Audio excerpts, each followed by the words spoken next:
Chapter 131. Shizun does some light reading. Chu Wanning lay in his bed in the Red Lotus Pavilion that night, tossing and turning, unable to find sleep.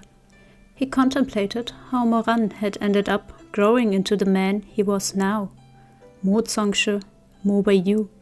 All he could see when he closed his eyes were that man's handsome features and those bright, steady eyes that held determination and tenderness in equal measure. Chu Wanning cursed under his breath and kicked the quilt off the bed, then proceeded to starfish on it while staring up at the roof beams in torment. He tried everything to wade out of the ocean of desires, to cut off the threads of desire. In the end, he was exhausted. "Mo Weiyu, you bastard," he mumbled. He turned his head away, but couldn't escape the thoughts. It was almost as if that hot, firm body from melodic springs was still right in front of him. He could see the broad shoulders, the defined contours of his back, and the way the water slid slowly down along the V of his abs when he'd turned. Chu Wanning jolted from the bed, face ashen. He didn't dare finish that thought. He grabbed the first book his hand made contact with like it was a lifeline.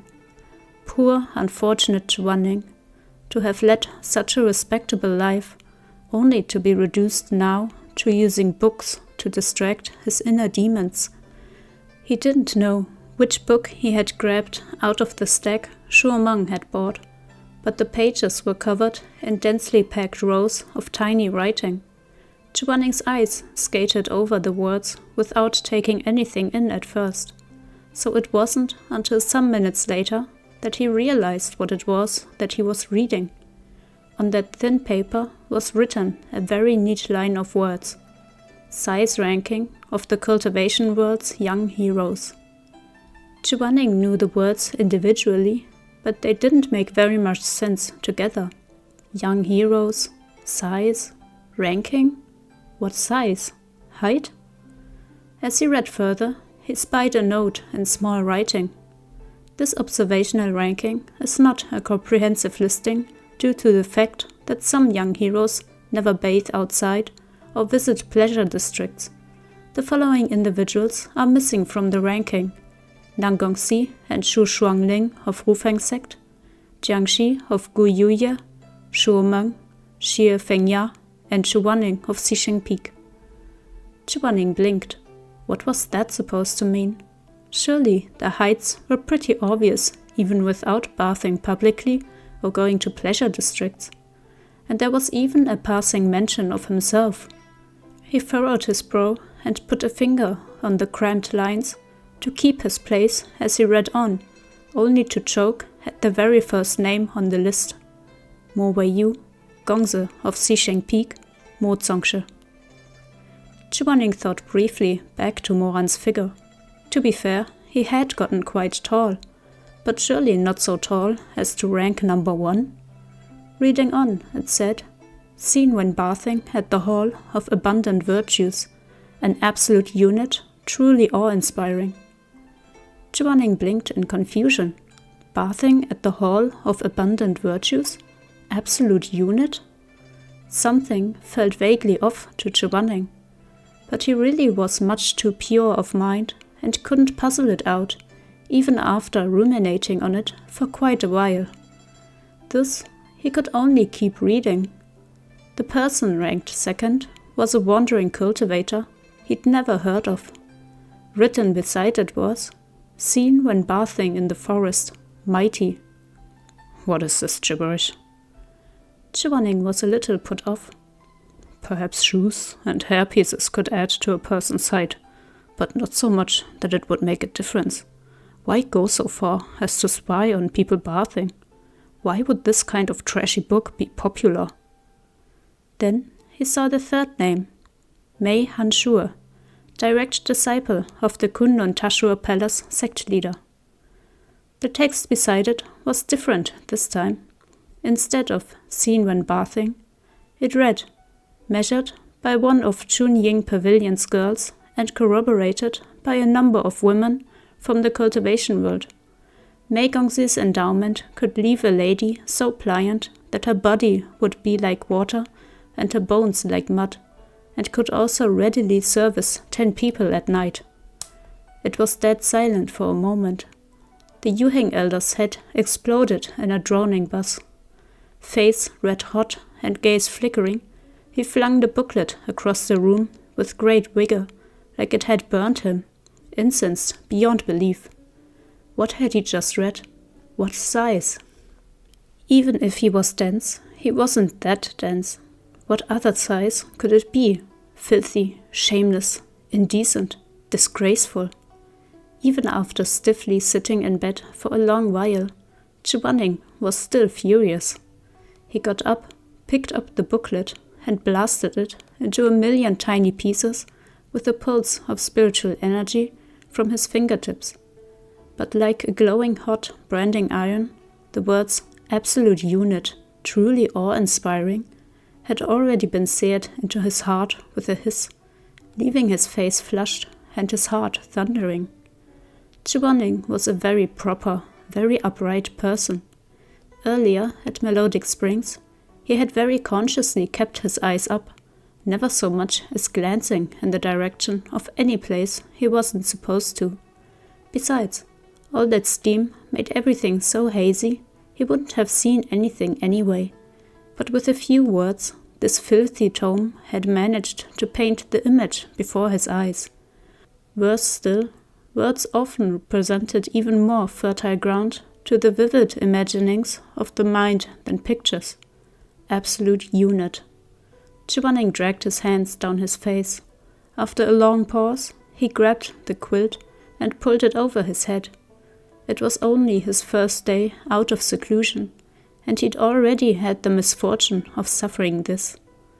The times sure had changed, Chu Wanning bitterly thought. He'd almost rather lie down and go back to being dead. Nevertheless, the Yuheng elder had always held himself to the highest standards. So though he barely got a wink of sleep that night, and regardless of how aghast and unsettled he felt inside, he still rose the next day on time, got himself washed and neatly dressed, and drifted gracefully down from the southern summit of Xisheng Peak with a countenance that was nothing short of dignified and restrained. Today was the day of the sect's monthly assessment. The platform of sin and virtue glinted with flashes of sun, reflecting of light armor, as thousands of disciples performed their martial arts drills under the appraising eyes of the elders on the platforms high above.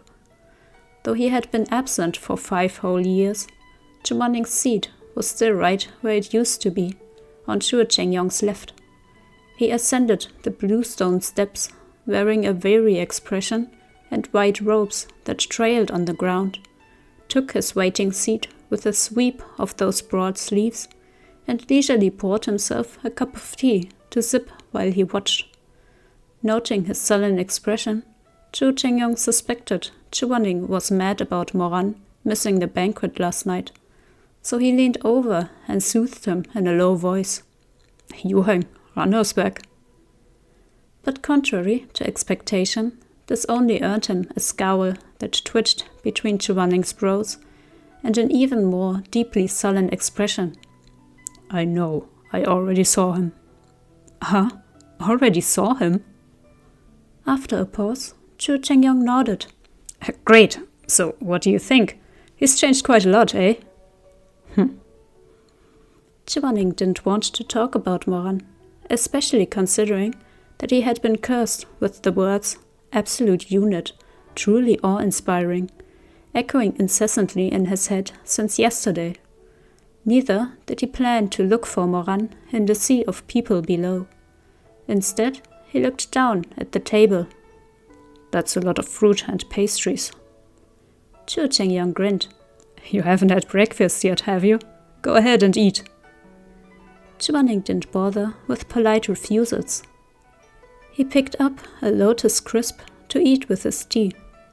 The crisp had a pleasing pink gradient from the darker base of the petals to the pale tips, with a filling of red bean paste and flaky layers that bore the refreshing sweetness of osmanthus flowers.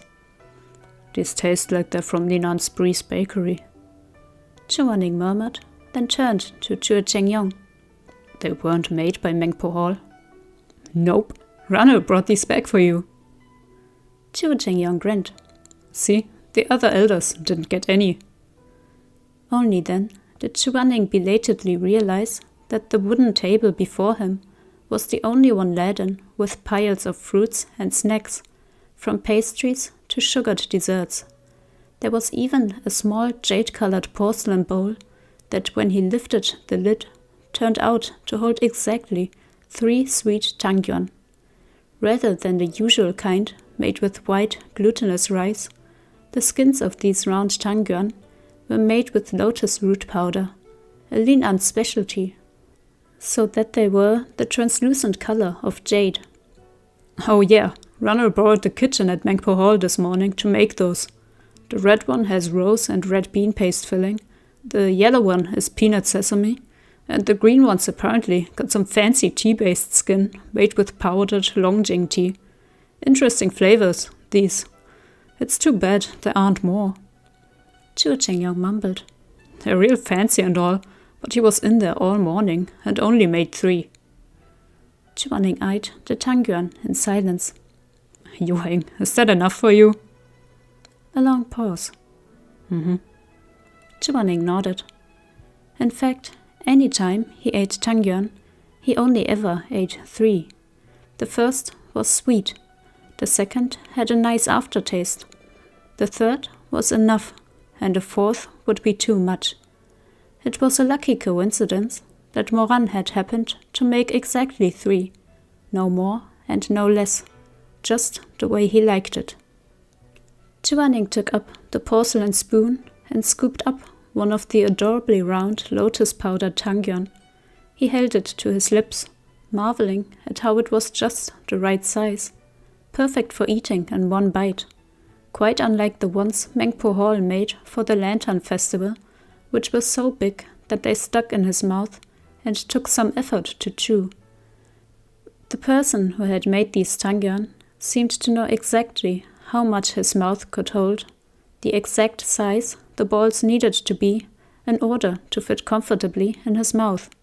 Even the gooey filling seemed to be mixed with untold intimacy. The thought made Chu Wanning's heart flutter for some reason. In the brief moment before it was crushed by shame and swept under a semblance of cool composure, "He's a pretty good cook. Too bad he only made them for you. No one else gets any, not even his poor uncle." Chue Chengyong sighed ruefully. Chu Wanning said nothing. He pressed his lips lightly together as he listened, stirring idly at the soup left in the bowl.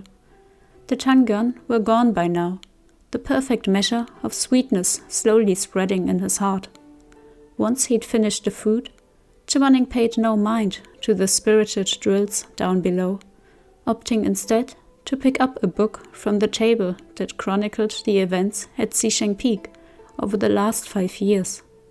These records were all managed by Chue Chengyong, so they were simple and straight to the point. Chu Wanning read it cover to cover in no time. As he started to close the book, he noticed another volume beneath. "What's this?" He picked up the thread-bound book. It was shockingly thick. Chue Chengyong glanced over with a grin. "Another present from Runner. He was too embarrassed to give it to you personally, because he accidentally got blood on it while taking care of some fiends on his way home. And some pages got ripped too. He asked me to put it on your table this morning."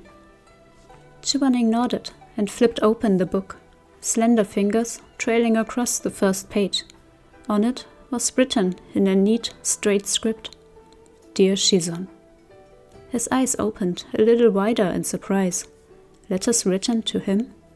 His heart suddenly felt like it had been singed by fire, hot and agonizing.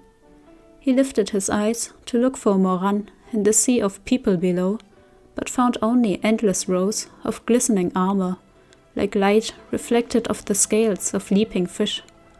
The person he sought was nowhere in sight. Chu Wanning turned back to the letters. Moran had missed his Shizun every single day of his seclusion. He had lots of things he wanted to say and worried that he wouldn't remember them all, so he'd had a sturdy book made, a thick one with 1,825 pages in total. On each day of those 5 years, he would write his Shizun a letter about whatever he did or saw, big or small, from the particularly gross leaf-wrapped sticky rice cake he'd had the misfortune of tasting, to the insights he'd gained from cultivation training that day. He wrote everything down. He'd originally planned for the book to have exactly 1,825 pages, no more and no less, so that the day he wrote the last letter on the final page would be the day his Shizun emerged from seclusion. But there were days when he couldn't stop writing, the words pouring out ardently in tiny handwriting squeezed onto the page, as if he wanted nothing more than to show Chu Wanning the sea buckthorn flowers of outer Mongolia and the hazy fog surrounding Changbai Mountain, wanted nothing more than to tuck these delicious sweets tasted that day between the pages to share with Chu Wanning when he awoke. The pages were lined with rows upon rows of minuscule characters. There was written nothing too sentimental, nor did he include aught sad or upsetting, only committing the happy, brilliant memories to words, setting down only the good to share with Chu Wanning. Still, the book had run out of pages, and he'd had to attach a thick stack of letters to the back. Chu Wanning flipped slowly through the book, his eyes stinging a little. He watched Moran's handwriting transform, from childish to neat to elegant. The ink on the most recent letter had not yet dried, while that on the earliest page had already yellowed. In every letter, the words, "Dear Shizun," appeared a little different. Slowly, gradually, they went from light and brisk to sure and steadfast, until, toward the end, they flowed like a painting, yet could cut through metal. Each confident stroke an art unto itself. Flipping to the last page, Chu Wanning touched the words on the first page again. "Dear Shizun, dear Shizun." As he looked at that neat handwriting, he could almost see the tip of Moran's writing brush lift from the paper, could see him set it down and raise his head, no longer the young man of the past. From the first letter to the last, he could almost see Moran growing up, from 16 to 22, his figure becoming taller, his features more defined, and every day, without fail, this young man would sit down at the table and write a letter addressed to him. "Shizun!" The drills had ended without him realizing. Someone was calling to him. Chu Wanning looked up to see Xue Meng waving excitedly from the very front of the platform of Sin and Virtue. Next to Xue Meng, a tall man with broad shoulders, a narrow waist, and a pair of long legs stood quietly.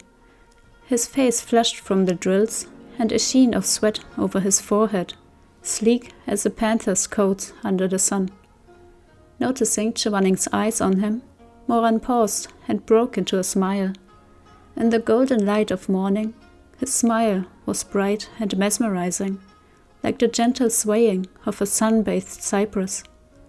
His eyes were filled with warmth, his lashes were dipped in gentleness, and that strong, spirited mien was a little bashful, yet so vibrant and fiery as to steal one's breath. How very handsome he was.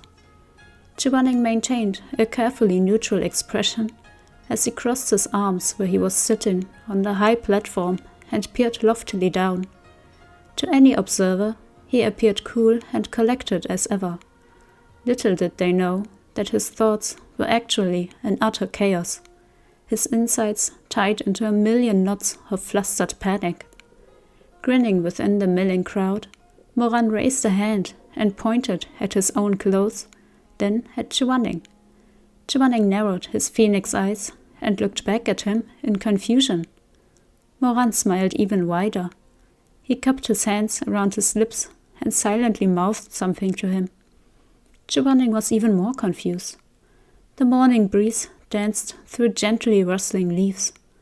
Moran stifled an exasperated smile and shook his head, then tapped the front of his own robes with a finger.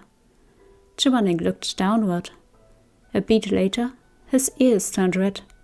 Under the guidance of his disciple, the esteemed and dignified Yuheng elder finally realized that, in his hurry to get ready this morning, as he'd reached into the mess of clothing heaped together in the Red Lotus Pavilion, he had unwittingly put on the robes he had borrowed from Moran last night.